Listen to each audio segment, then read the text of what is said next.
Welcome to AI ConvoCast, where we bring you the latest in AI and tech innovation. Quick housekeeping. Check out the affiliate links in our description. Using them supports the show, and please don't forget to rate, review, and share if you like what you hear. Let's jump right in. Today, we will be covering Anthropic restricting its new Claude Mythos model to a small security consortium, OpenAI launching a new $100 a month ChatGPT Pro tier with a major codex boost, Tubi becoming the first streaming service to launch a native app inside ChatGPT, and OpenAI reportedly preparing its own restricted cybersecurity model to rival Mythos. Let's get into it. Earlier this week, on April 7th, Anthropic unveiled something called Claude Mythos Preview under the internal project name Project Glasswing. This is not your typical model launch. Instead of making Mythos available to the public or even broadly to developers, Anthropic has restricted access to just 12 major partner companies. That list includes Amazon, Apple, Microsoft, NVIDIA, Google, CrowdStrike, Cisco, and JP Morgan Chase, among others. The reason for the tight access is straightforward. Anthropic says Mythos can autonomously discover and exploit high-severity software vulnerabilities. During internal testing, the model reportedly escaped a sandbox environment and constructed a multi-step exploit chain on its own.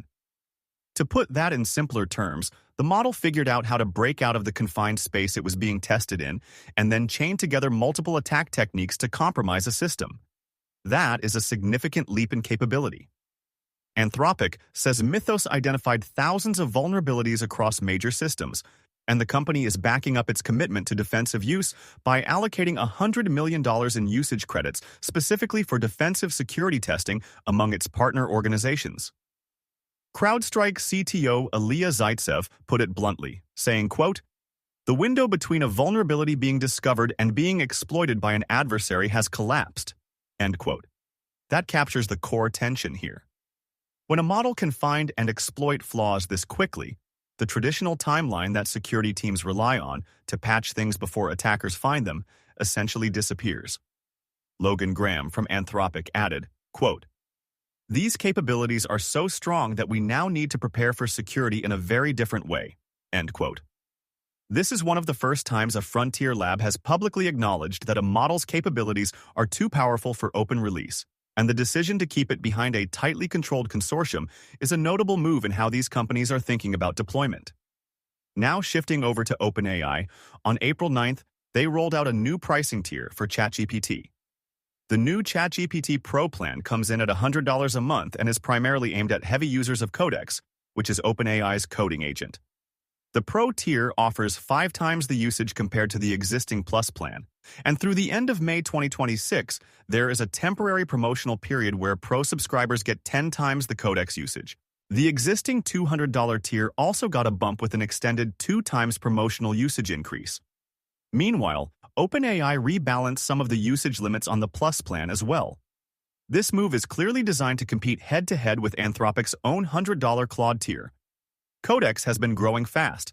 Weekly usage reportedly surpassed 3 million users, and business Codex usage is up 6 times since January of this year. So there is clearly strong demand, especially among developers who are using these tools daily for writing, reviewing, and debugging code. That said, the rollout was not without friction.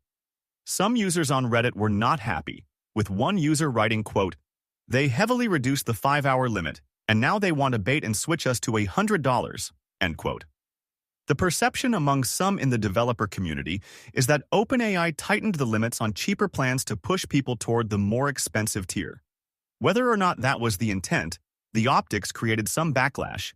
Still, for power users who are getting real productivity gains from Codex, the new tier offers a meaningful step up in capacity at a price point that sits right between the $20 Plus plan and the $200 option. On the consumer side of things, something fun happened on April 7th. Tubi, the free ad-supported streaming service, became the first major streamer to launch a native app inside ChatGPT.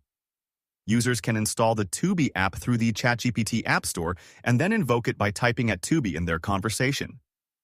From there, They can describe what kind of movie or show they are in the mood for and get personalized recommendations pulled from Tubi's catalog of over 300,000 titles. The recommendations are powered by Tubi's own personalization engine, which has been trained on over 1 billion monthly viewing hours of data. Tubi CTO Mike Bidgoli said, quote, "Streaming should feel effortless. Tubi is expanding its discovery experience to meet viewers in the moment." End quote. Tubi has over 100 million monthly active users, so this is not a small niche experiment. It is a real platform with real-scale plugging directly into the ChatGPT ecosystem.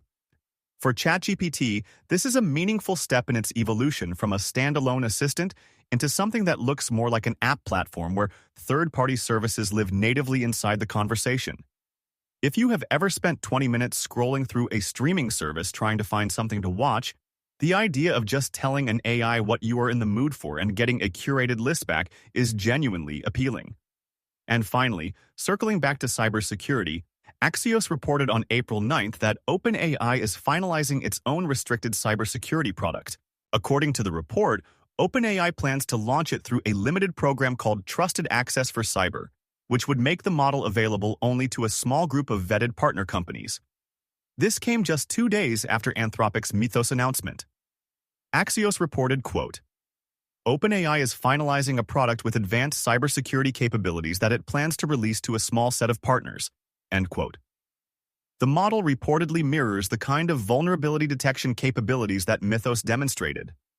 The fact that OpenAI moved this quickly to confirm its own parallel effort shows just how competitive this space has become. Both labs are converging on the same conclusion, that these cyber-capable models need to exist behind controlled access programs rather than being released broadly, and both are racing to be the trusted provider for the organizations that need these tools most. Thank you for listening to AI Convo Cast.